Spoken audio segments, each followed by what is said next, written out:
Le gouvernement hongrois a évacué plus de 500 Afghans et plus de 300 d'entre eux sont arrivés en Hongrie. Il s'agit de personnes qui ont aidé les missions hongroises au cours des 20 dernières années sur le terrain. Parmi elles, au moins 126 enfants. Elles ont été emmenées vers les ex-zones de transit près de la frontière avec la Serbie.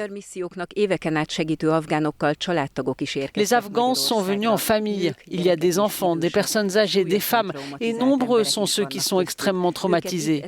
Ils ont été placés dans ces containers derrière moi par les autorités hongroises. L'installation, entourée de barbelés, est fortement gardée. Ces citoyens afghans n'ont pas encore obtenu l'asile. Les réfugiés passent 10 jours en quarantaine sanitaire dans ces camps de Rochke et Tompa à la frontière.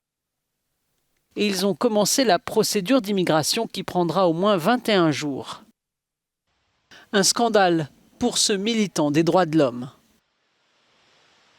Le ministre de l'Intérieur a le pouvoir de reconnaître ces personnes comme des réfugiés sans aucune procédure d'immigration. Il a cette possibilité. Selon mes informations, il ne choisira pas cette possibilité. Donc, la Direction générale de l'immigration nationale s'occupera des processus d'asile. Le ministère de l'Intérieur parle d'un processus d'immigration, ce qui est trompeur, car seuls ceux qui séjournent illégalement dans le pays sont concernés par un processus d'immigration.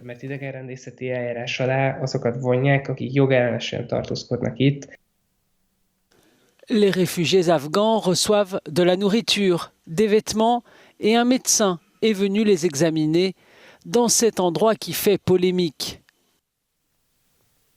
Dans le passé, l'ONU avait comparé les conteneurs de l'ex-zone de transit à des prisons. Ces zones avaient été fermées par la Cour de justice de l'Union européenne.